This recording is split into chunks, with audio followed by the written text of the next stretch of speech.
আসসালামু জি, আলাইকুম সাহেব। ওয়ালাইকুম আসসালাম ওয়া রাহমাতুল্লাহি ওয়া বারাকাতুহু। জি, সাহেব আমি উম, বাংলাদেশের ফেনী থেকে বলতেছি। মাশাআল্লাহ, বলেন। সাহেব, কোনো মহিলা হুজুর যিনি জিনদের হাজির করার মাধ্যমে জাদু, জিনে ধরা ইত্যাদি চিকিৎসা করা বিভিন্ন ধরনের বুঝলাম না, তাবিজ দিয়ে জোরে থাকেন। বলেন একটু। কোনো মহিলা হুজুর যিনি জিনদের হাজির করার মাধ্যমে জাদু, জিনের এগুলো চিকিৎসা করায় বা বিভিন্ন ধরনের তাবিজ দেয়, যেগুলো পানিতে চুবিয়ে খেতে হয় বা কখনো সন্ধ্যাবেলায় পুরাতে হয়। মহিলা তো মহিলা সাহেব, এই হুজুর মানে ধরনের মহিলা মহিলা হুজুরের কবিরাজ কাছে কি নেই? যাওয়া যাবে? মহিলা আবার হুজুর কিসের? হ্যাঁ, জিন হাজির করা মানে জিন দিয়ে চিকিৎসা করে না? ওই জি, ওর উপরে কিছু দম করে, ফুঁক দেয়, দিয়ে তারপরে ও শরীরে জিনকে নামায়, জিনে কথা বলে? কোনটা না বলতে সাহেব, চাইছেন? নিজের উপর একটা জিন ভর করে, তো ওই জিনের মাধ্যমে বিভিন্ন ধরনের কথাবার্তা বলে, মানে এর কোনো ধরনের বুঝতে সমস্যা আছে পারেন। এরকম আর কি।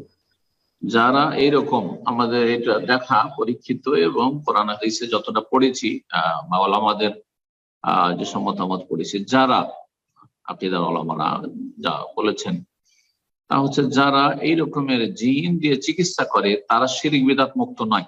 কারণ জিন মানুষ চাইতে শক্তিশালী অনেক ক্ষেত্রে।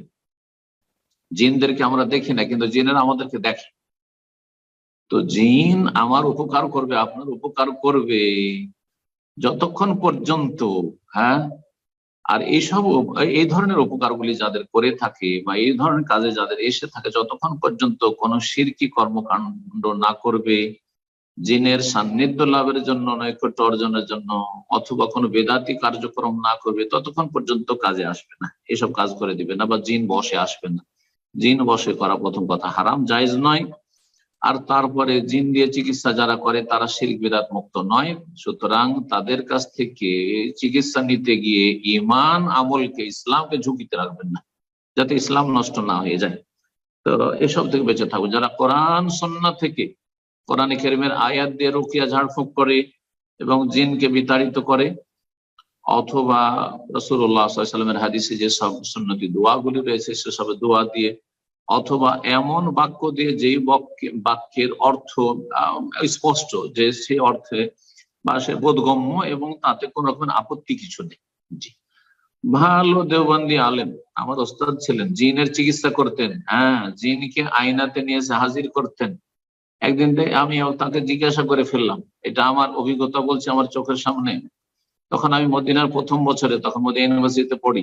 বললাম যে, মাওলানা আপনি তো এইরকম করেন, আর বলেন যে আমি জিনদেরকে হাজির করে দিই, তো কিভাবে করেন আপনি? বলেন যে আমি একটি দোয়া, বললেন যে আমি একটা দোয়া পড়ি। তো দোয়াটা শোনান তো দেখি। দোয়া শোনালো, তাতে নবী রসুলদের ওসিলা, অমুক অমুক অমুকের ওসিলা, ওলিয়া ওলিয়ার ওসিলা ধরে। আমি বললাম নাউজুবিল্লাহ, এ তো বেদাত, কমপক্ষে বেদাত। তাদের কাছে চাইলো না, কিন্তু তাদের মাধ্যমে আল্লাহর কাছে চাইলো, এটা বেদাতির তরিকা। সুতরাং এর চাইতে বড় প্রমাণ আর কি চান? আর সে দেওবন্দ ফারিক আমার ওস্তাদ, দুটো হানাফি দেওবন্দি ওস্তাদের কাছে পড়েছি, আর দুটো দেওবন্দ, দারুল উলুম দেওবন্দ ফারিক, তাদের কাছে পড়েছি। আর দুটো বড় ভালো আলেম মোটামুটি ছিলেন ফিকহ সাবজেক্টটা, তাদের কাছে ফিকহাই পড়েছি। কিন্তু দেখেছি আকীদার ক্ষেত্রে তারা ইতিম, আকীদার ক্ষেত্রে, তাওহীদ সুন্নতের জ্ঞানের ক্ষেত্রে তারা ইতিম। জি।